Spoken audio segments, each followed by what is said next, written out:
또 막달리와 에브라임과 마나세 땅과 서해까지 유다 온 땅과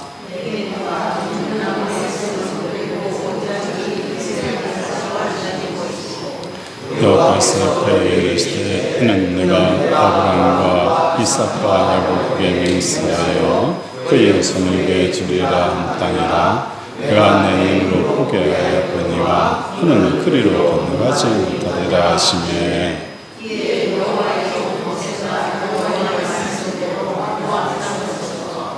그런 맞은편 모압 땅에는 골짜기에 장사되었고 오늘까지 그의 죽은 것을 아는 자가 없느니라.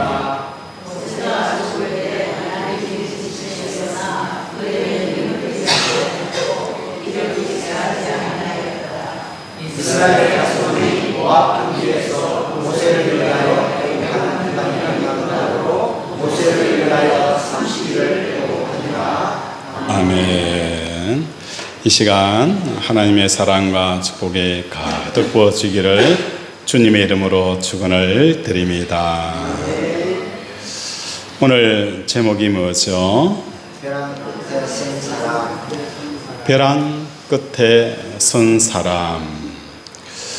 벼랑 끝이라는 말을 우리가 많이 사용하는데 인생에 있어서 삶의 형편이 어려워지고 급박하게 되어져서 어쩔 수 없는 상황에 몰리게 되어졌을 때 이것이 바로 벼랑 끝입니다. 이제 한 발자국도 물러나게 되면 낭떠러지 아래 떨어져서 끝장이 나게 되는 위기 상황을 맞게 되어졌을 때 벼랑 끝에 서 있다라는 말을 하기도 합니다. 예를 들면 벼랑 끝에 서 있는 기업, 벼랑 끝에 내몰려 있는 그 기업, 여야, 벼랑 끝에 막판 대치, 벼랑 끝에 선 부부관계 등이 있어요. 좀 다르게는 인전무태의 마음가짐을 강조하기 위해서 의도적으로 벼랑 끝에 나를 세우는 말도 종종 합니다. 배수진을 치는 거예요. 벼랑을 던지고 한 걸음만 물렀으면 끝이기 때문에 그러한 마음가짐을 가지고 지금의 난국을 정면 돌파하겠다라는 이러한 의미로 벼랑 끝에 서다라는 말을 하기도 합니다. 그런데 성경적으로 보면 이 벼랑 끝은 일이 잘 안 되고 삶의 형편에 쪼들려서 할 수 없이 쓰게 되는 곳이 결코 아니라는 거예요. 혹은 스스로 궁지에 자식이 자신을 몰아넣어서 강인한 그 생명력을 발휘하여 위기를 탈출하는 그런 의미도 아닙니다. 성경은 우리에게 이 벼랑 끝은 사람은 본래 벼랑 끝에 서 있도록 창조되어지고 피조되어졌다라고 성경은 말씀을 합니다. 사람의 본래 자리가 어디냐? 사람의 그 본래 자리는 벼랑 끝이라는 거예요. 하나님께서 천지를 창조하실 때에 창조하는 그 창조물이 어디에 서 있느냐? 그 창조물은 땅이 공허하고 혼돈하고 흑암이 깊음 위에 서 있는 그 위에다가 하나님이 세상을 많은 거예요. 창조하신 거예요. 그리하기 때문에 하나님의 신이 수면 위에 운행하시더라. 혼돈과 공허와 흑암이 우리를 끊임없이 잡아당겨요. 끊임없이 우리를 잡아당길 때에 성령께서 그 위를 운행하시는 거예요. 끌려 내려가지 않아요. 침몰하지 않아요.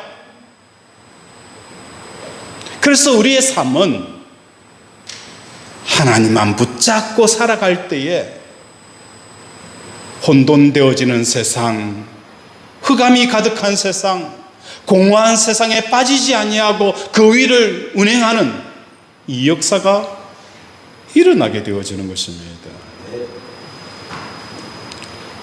우리 성도들의 삶은 벼랑 끝에서 벼랑을 향해 아무런 위험도 느끼지 못한 채 자유롭게 춤을 추는 이 삶이 성도들에게 허락되어진 이 땅의 삶이라는 것을 깨닫는 저와 여러분이 되어지기를 바랍니다. 그러면 도대체 이러한 벼랑 끝에서 춤은 어떻게 해야 출 수가 있을까? 신명기의 마지막 장이 벼랑 끝에서 춤을 추는 법을 우리에게 가르쳐주고 있습니다. 읽은 본문은 모세오경의 마지막으로서 모세의 임종 이야기가 나옵니다. 그리고 다시 한번 모세가 가나안 입성을 절대 들어갈 수 없다라고 금지하는 말씀이 언급이 되어져요. 이 본문을 대할 때에 우리는 모세에 대해서 연민을 느낍니다. 모세가 뭘 그렇게 큰 잘못을 했을까? 모세가 무슨 잘못을 그리 크게 했기 때문에 40년 동안 그 광야를 헤매면서도 가나안 땅에 못 들어간다니, 이런 연민을 느끼게 되어져요. 이런 의문이 생기는 이유는 모세가 머리바 물 사건에서 단 한 번 보여주었던 그 잘못 때문에 가나안 땅에 들어가지 못한다면 가나안 안에 들어가려고 하였던 그 출애굽 이세들에 속한 사람 한 사람을 놓고 보면 이들은 모세보다도 더 나쁜 짓을 하지 않았을까? 그들은 가나안 땅에 들어갔는데 그들 한 사람 보면 모세보다도 더 악하고 더 많은 믿음 없는 삶을 살았는데 왜 그들은 들어가고 왜 모세는 들어가지 못했느냐? 한 번의 실수도 하나님께서 허용하지 않느냐? 라는 이런 생각을 해보게 되어져요. 모세 입장도 마찬가지예요. 가나안 땅에 들어가지 못한다. 이게 무슨 덕담도 아니잖아요. 그런데 성경은 계속 반복하여서 모세에게 말하는 거예요. 너는 가나안 땅에 들어가지 못한다. 머리바 사건 때문에 너는 가나안 땅에 들어가지 못한다라고 계속해서 덕담도 아닌 내용을 계속 하나님께서 언급을 하고 있다는 거예요.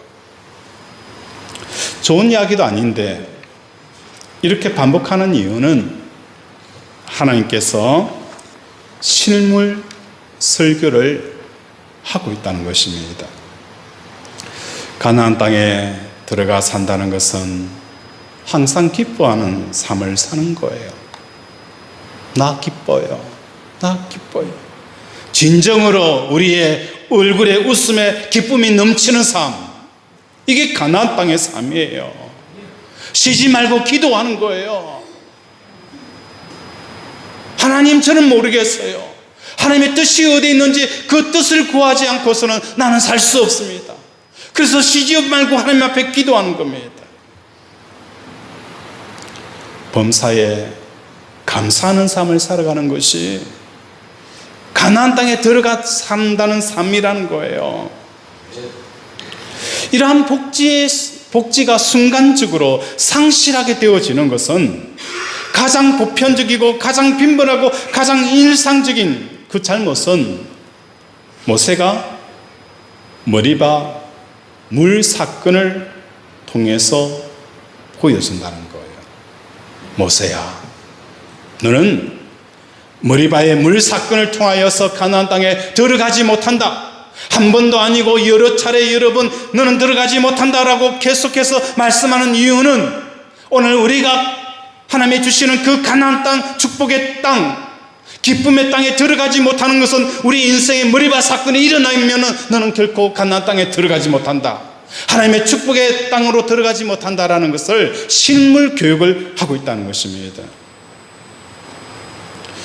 그렇다면 모세가 잘못한 그 본질의 내용이 무엇인가를 살펴보고자 합니다.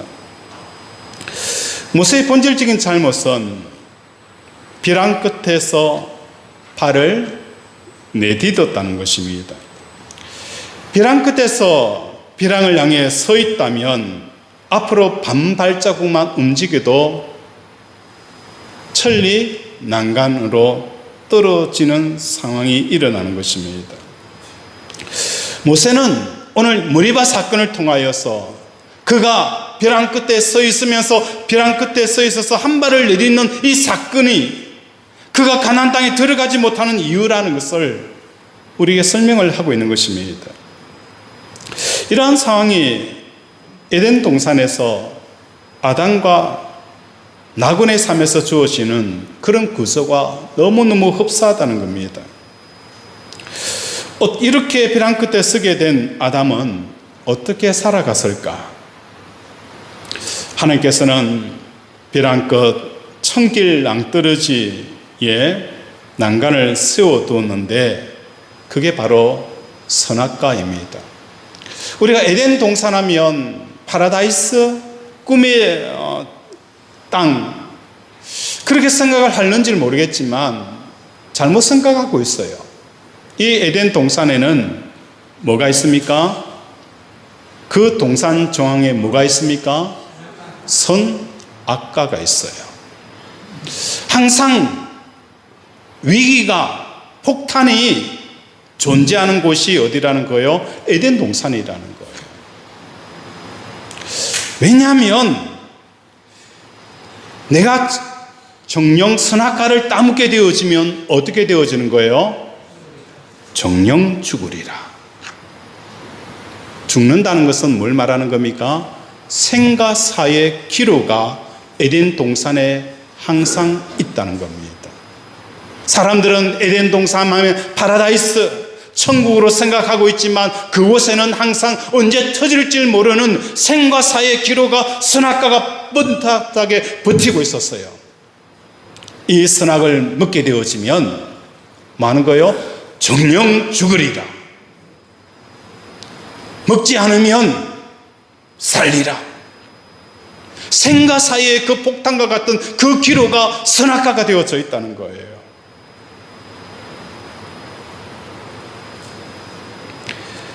벼랑을 향하여 벼랑 끝에 서 있는 사람들이 움직일 수 있는 공간적인 여유는 앞도 아닙니다. 뒤도 아닙니다.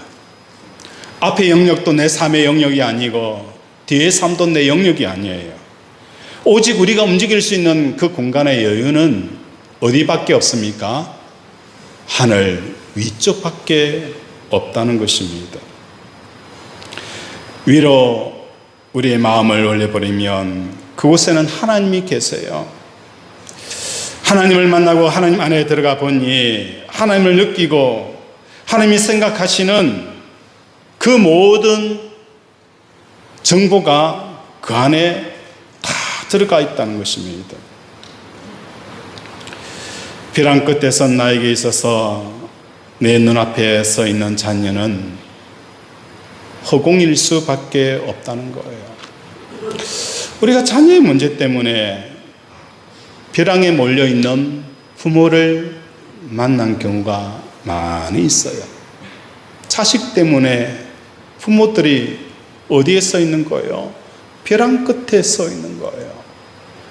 자녀들이 사고를 치고 사업을 하다가 망하게 되어지고 또 자녀의 여러 가지 문제 때문에 부모가 벼랑 끝에 서 있어요. 벼랑 끝에 서 있는 부모에게 앞에 자녀가 나타나는데 그 자녀의 모습은 실상이 아니라는 거예요. 마치 허상처럼 다가와 있다는 거예요. 부모는 자녀 때문에 그렇게 벼랑 끝에 서서 어떻게 할까라고 서 있는데 자녀는 그 위기를 느끼지 못해요. 얼마나 위험한지, 얼마나 두려운지를 전혀 모르고 마는 거예요. 게임을 하기도 하고 계속 그 방탕한 일들을 계속 하는 거예요. 부모의 마음은 벼랑 끝에 서 있는 거예요. 저렇게 살면 안 되는데, 저렇게 살면 끝나는데, 부모님만 벼랑 끝에 서 있고 자녀는 벼랑 끝에 서 있지 않는 거예요. 부모가 벼랑 끝에 서 있는 부모가 대하는 그 자녀는 실질적으로 허상이라는 거예요. 근데 내 마음속에는 자녀가 벼랑 끝에 서 있으면서 자녀가 보이는 거예요. 자녀가 보여요. 기업을 하는 사장님이 벼랑 끝에 내몰렸어요. 이제 끝이다. 벼랑 끝에 서 있는 사장님의 눈앞에 펼쳐져 있는 그 사업은 실상일까요? 허상일까요? 마치 영사기와 똑같이 있다는 거예요. 자녀에 대한 실체는 하나님 안에 있고 하나님은 내 위에 계시는 거예요. 하나님 안에 들어가 보아야 자녀에 대한 참 존재 의미를 알게 되어진다는 것입니다. 자녀에 대한 실체는 하나님께서 지금 알고 있는 거예요. 이 사건은 모세에게 적용이 되어져요. 머리바물 사건에서 백성들이 원망하고 불평을 합니다. 이스라엘 백성들이 광야에 나와서 마실 물도 없고 먹을 음식도 없습니다. 그러니까 자연스럽게 불평이 터져 나옵니다. 원망이 터져 나옵니다. 모세의 마음은 충분히 이해가 되어져요. 리더가의 자리라는 것이 이런 자리구나. 애굽에서 풍요롭게 살았어요. 비록 힘든 노동을 하였지만 먹고 마시는 문제에 대해서는 전혀 문제가 없었어요. 그런데 그들을 데리고 하나님의 이름으로 광야에 나왔더니 그 종살이 하면서도 먹고 마셨던 그 물을 제공하지 못한다는 그 모세의 리더의 마음이 오죽했을까? 입이 부르트고 목이 말라서 힘들어하는 그 자녀들을 보면서 모세의 마음이 찢어졌을 거예요.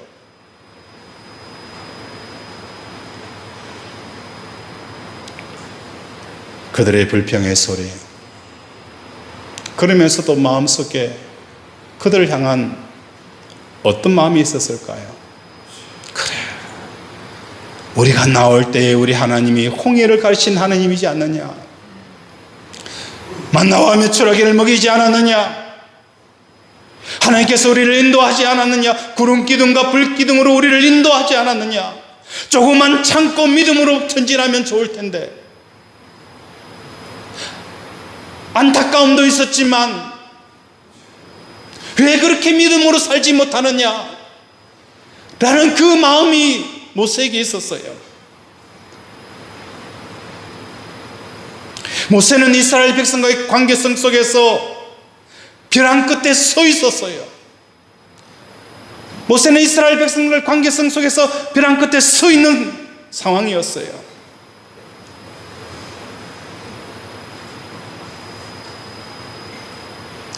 모세의 마음이 이스라엘 백성들의 상황과 형편, 마음이 직접 닿게 되어서요.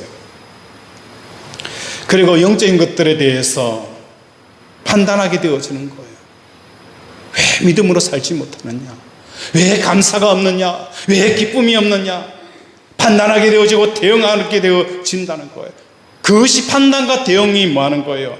벼랑 끝에 서 있는 모세가 한 발짝 앞으로 나아가게 되어지는 거예요. 그래서 그 틀린 난간으로 모세가 떨어지는 거예요. 이게 뭡니까? 모세야, 너는 가나안 땅에 들어가지 못한다. 이 머리바물 사건을 통해서 너는 가나안 땅에 들어가지 못하는 이유는 바로 이와 같다 라고 하나님께서 말씀을 하시는 거예요. 그래서 하나님께서 머리바 사건을 크게 부각시킵니다. 복지에 들어가지 못하는 사람들에게 모세처럼 다시는 잘못된 선택을 하지 말라고 설교를 하고 있는 것입니다. 벼랑 끝에서 발을 내딛지 말라. 우리 한번 따라할까요? 벼랑 끝에서 발을 내딛지 말라. 모세는 이스라엘 관계 속에서 벼랑 끝에 서 있었어요. 모세의 마음이 이스라엘 백성들의 모습을 보며 판단하고 대응하게 되어지는 순간 모세의 발걸음은 이미 벼랑 끝에서 한 발자국 내딛게 되어지는 거예요. 어떤 상황을 만나고 어떤 사람을 대하든지 간에 나는 벼랑 끝에 서 있다는 것을 잊어서는 안 되는 것입니다.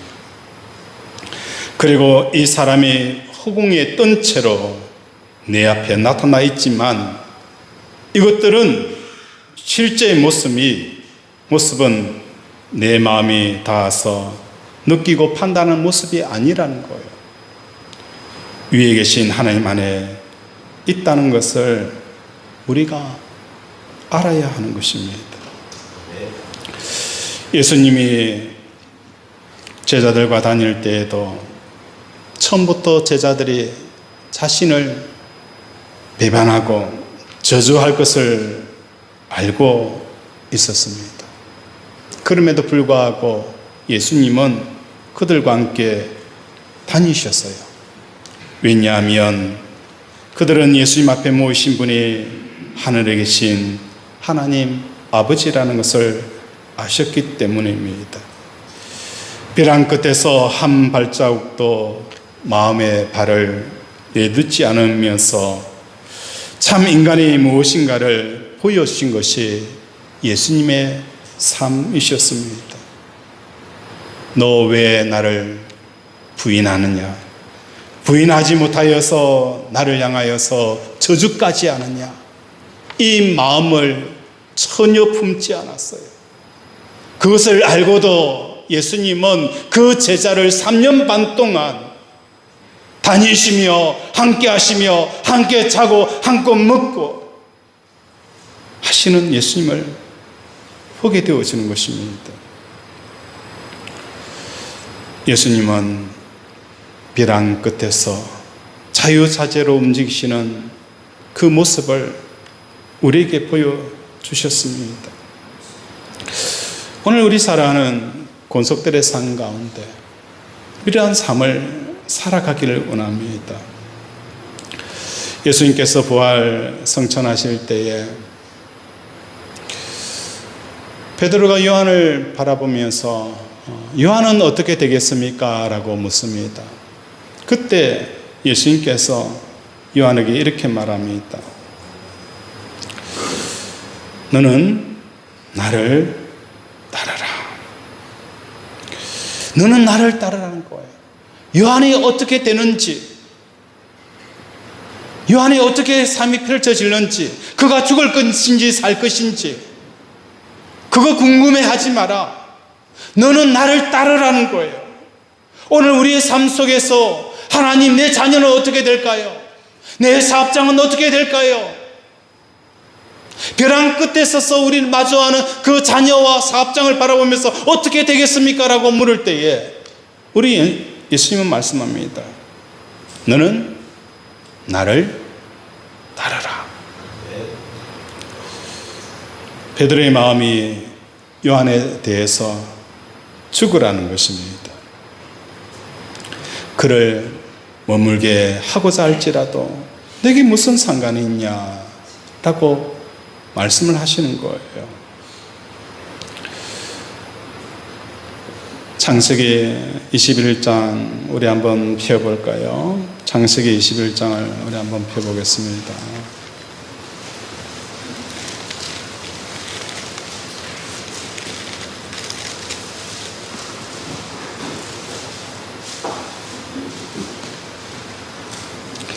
우리 창세기 21장 11절 한번 읽겠습니다. 시작.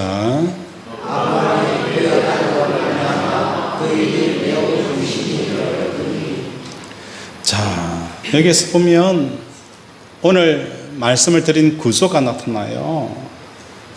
아브라함이 그의 아들로 말미암아, 그죠? 그 일이 매우 많은 거예요. 근심이 되었더니, 아브라함은 지금 하갈과 이스마엘의 문제로 어디에 서 있는 거예요? 벼랑 끝에 서 있는 거예요. 비록 종에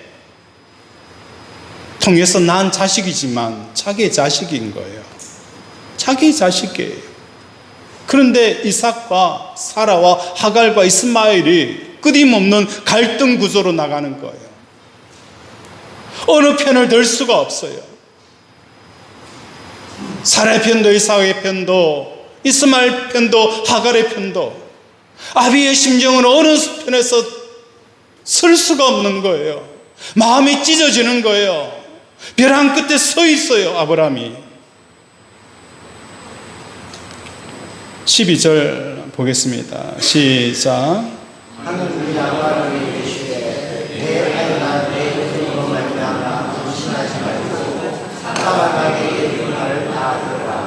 이삭에 대해서는 자라야 내 신앙을 볼 것이니라.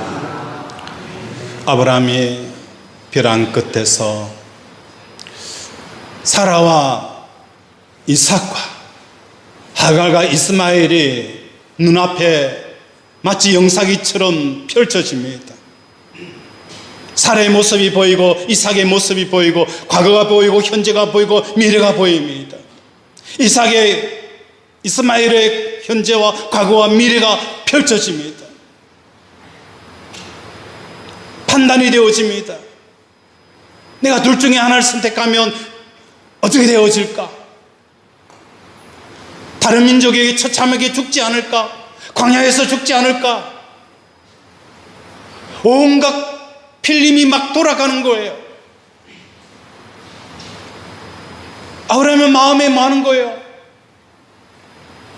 이 문제 앞에선 발 한 발을 덧들이고 마음으로 가지고 판단하려고 하는 그 마음 속에 있을 때에 아브라함은 뭐 하고 있어요? 하나님이 아브라함에게 이르시되, 아브라함은 하나님께 마음을 올려드리는 거예요. 하나님, 어떻게 합니까? 앞으로도 뒤로도 갈 수 없습니다. 하나님을 앞에 마음을 올려드리니 하나님께서 아브라함에게 말씀하시는 거예요. 내 아이나 내 여종으로 말미암아 근심하지 말라. 사라가 내게 이르는 말을 다 들으라. 이삭에게서 나는 자라야 내 씨라 부를 것입니다. 그러나 여종의 아들도 내 씨니 내가 그로 말미암아 한 민족을 이루게 하려 하신다라고 말씀하는 거예요. 눈앞에 펼쳐져 있는 이스마엘과 이삭을 볼 때에 마음을 하나님 앞에 올려보냈더니 하나님께서 이삭에 향한 본질을 이야기하는 거예요. 이스마엘의 미래에 대한 이야기를 해주는 거예요. 아, 그렇구나. 그걸 아브라함이 깨닫게 되어지는 거예요. 그러니까 14절 우리 한번 읽겠습니다. 시작. 아브라함이 아침에 일찍 일어나 떡과 물을 가져다가 아이를 연결주고 아이를 데리고 가게 하니 아말이 나가서 베르세바에 와서 아브라함이 아침에 일찍 일어나 떡과 뭐 하는 거예요? 물 한 가죽 부대를 가져다가 하갈의 어깨에 메어주고. 사막에서 살기 위해서는 필요한 게 뭡니까? 떡과 물이에요. 이 하갈 여인이잖아요. 물이 얼만큼 필요할까요? 일주일치 물을 아브라함이 줄까요?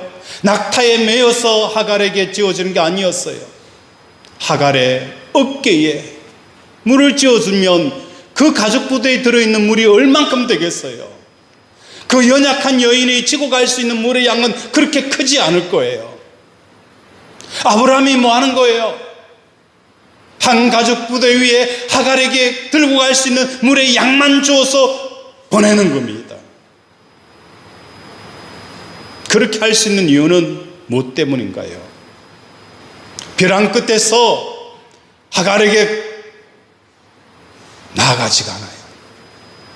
그곳에 멈춰서 마음을 하나님께 올려보내는 거예요. 하나님께서 이삭을 향한 말씀과 이스마엘을 향한 말씀, 사라를 향한 말씀과 하갈을 향한 말씀을 보니까 하나님이 나는 이렇게 하겠다. 하나님의 선하심을 아브라함이 맛을 본 거예요. 그리고 나서는 뭐 하는 겁니까? 당당하게 하루치의 물을 주어서 이스마엘과 하갈을 보내는 이 아브라함의 믿음을 보게 되어진다는 것입니다. 오늘 우리 살아가는 권속들의 삶 가운데 우리 인생은 벼랑 끝에 서 있다는 것을 깨달아야 됩니다. 에덴 동산조차도 벼랑 끝이었어요. 생과 사의 결정은 그곳에 항상 도사리고 있었어요. 언제든지 보고 듣고 느끼는 상황에 대해서 판단하고 응하게 되어지면 여러분은 낙원을 잃어버릴 겁니다. 에덴을 잃어버릴 겁니다. 모세를 통해서 말하는 거예요. 모세야, 모세야, 그 머리바 사건 그것이 너에게 가나안 땅을 얻지 못하는 이유 중에 하나다. 모세를 위해서 말씀하는 게 아니에요. 오늘 이 땅에 살아온 많은 성도들을 향하여서 너희가 하나님을 통해서 기뻐하지 못하고 하나님 때문에 행복하지 못하는 이유는 바로 여기에 있다. 내가 서 있는 곳은 벼랑 끝이야. 앞에 어른거리는 자녀들, 상황들, 현재들, 그게 실체인 줄 알고 끌어안으면 너는 가나안 땅 못 들어가. 그 순간에도 뭐 하는 거예요? 마음을 하나님께 올려보내는 거예요. 하나님께 올려보냈더니 내 앞에 아른거리는 그 실체, 문제덩어리인 그 실체가 하나님께서 말씀하는 거예요. 그러니까 아브라함은 뭐 하는 겁니까? 그 벼랑 끝에서 뭘 하는 겁니까? 춤을 둥실둥실 추는 거예요.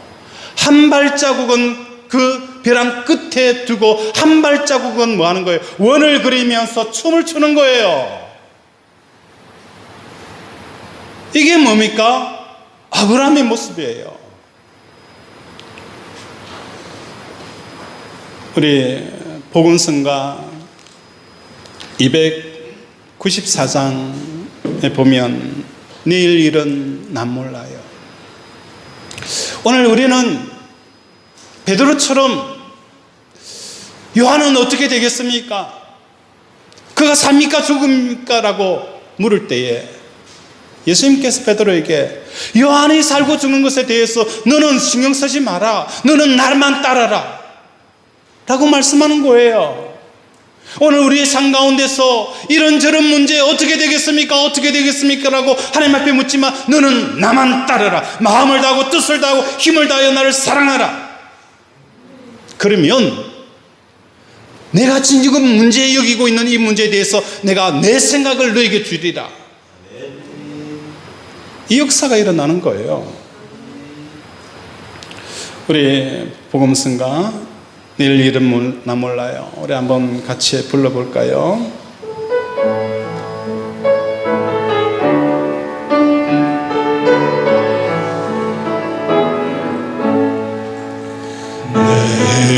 내일은 난 몰라요.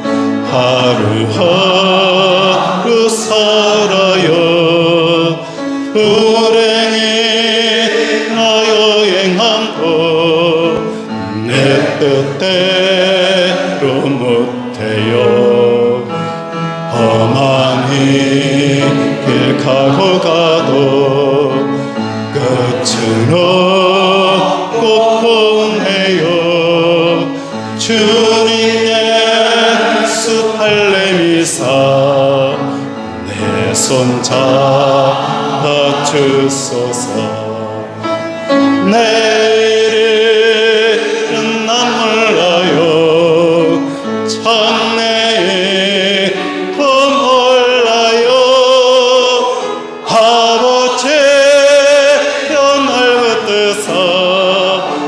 평탄하게 주옵소서.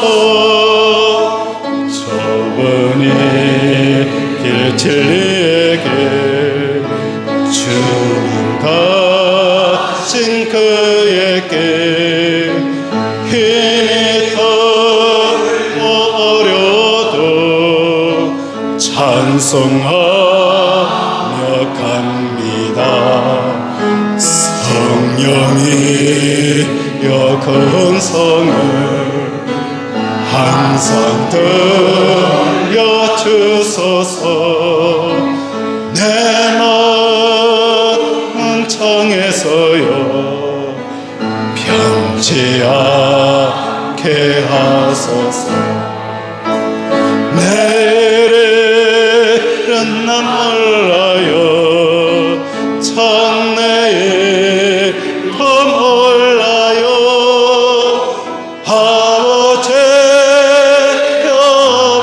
아버지여 주신 성령 이루소서. 만왕의 왕 예수께서 이 세상에 오셔서 만 백성을 구속하니 참 그 주가 되셨네.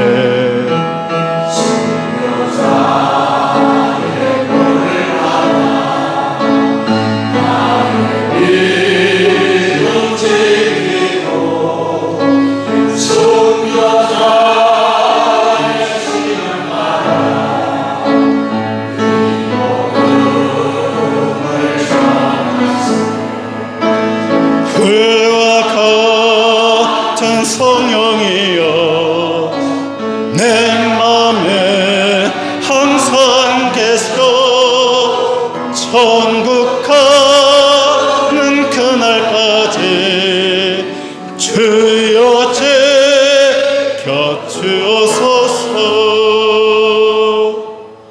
아멘.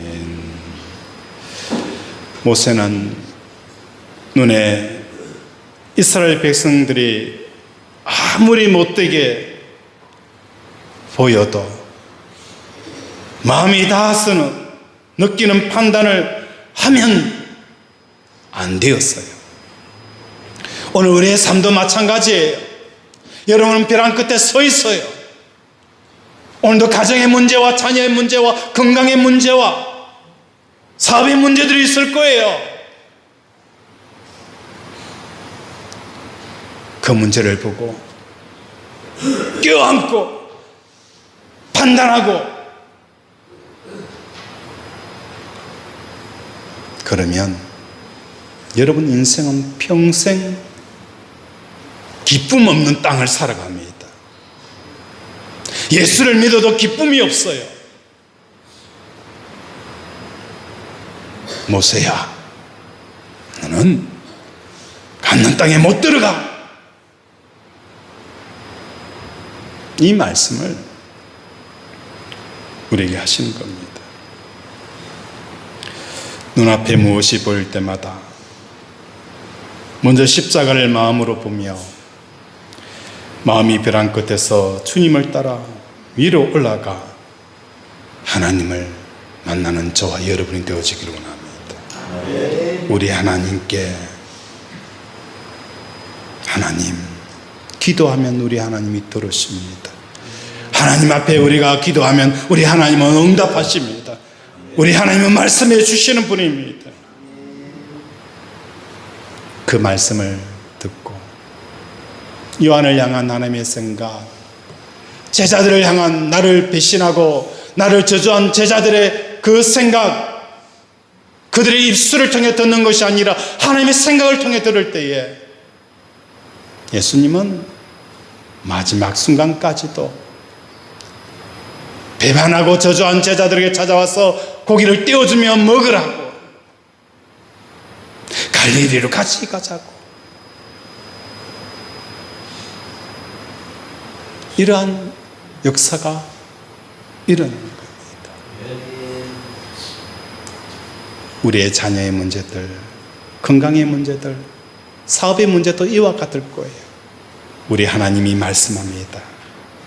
지금 하나님께서 어떻게 일하고 계시는지, 지금 상황은 어떤 상황인지 우리 하나님이 말씀하실 때에 우리는 뭐 하는 거예요? 그 벼랑 끝에서 덩실덩실 한 발은 벼랑 끝에서 한 발은 원을 그리면서 춤을 둥실둥실 추는 그런 인생을 살아가는 우리 제자 비전교회 권속들이 되어지기를 주님의 이름으로 축원을 드립니다. 말씀을 생각하며 함께 기도하기를 원합니다. 하나님, 이 머리바 사건을 통하여서 가나안에 들어가지 못하는 이유, 벼랑 끝에서 마주하는 그 실체들을 바라보며 우리는 판단하고 응대하고 끌어안아 버립니다. 그러나 우리의 마음을 하나님 앞에 올려보내어서 그 실체에 대한 정확한 하나님의 말씀과 응답을 듣고 이제 인생의 벼랑 끝에서 춤을 추는 우리들이 되게 달라라고 이 시간 주여 삼창 부르면서 함께 기도합니다. 주여 주여 주여. 아버지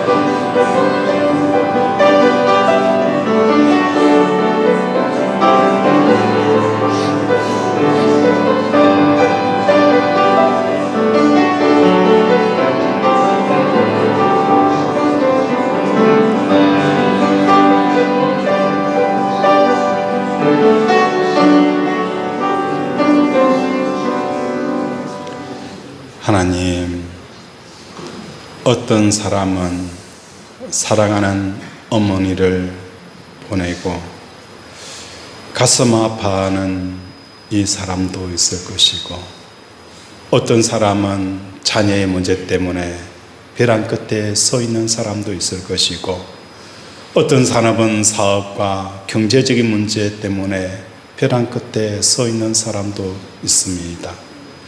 모든 사람들은 벼랑 끝에 서 있습니다. 내 앞에 아른아른거리는 나로 벼랑 끝에 서게 한 그 대상이 내 앞에 있습니다. 하나님,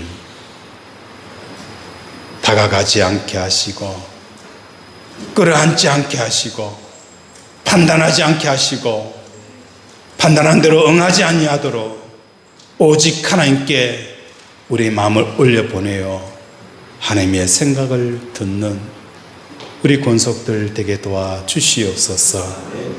오늘도 아픈 곳에 손을 얹습니다. 하나님, 나사렛 예수 그리스도 이름으로 명하노니 아픈 곳은 깨끗하게 치유될지어다. 암덩어리가 녹아내릴지어다. 내부종이 치유될지어다. 호흡기 질환, 관절염, 부인 불면증, 피부병, 어깨 통증, 호흡기 질환, 나사렛 예수 그리스도 이름으로 명하노니 깨끗하게 치유될지어다. 하나님, 오늘도 우리를 치료하여 주심을 감사드리오며 예수 이름으로 기도드립니다. 아멘.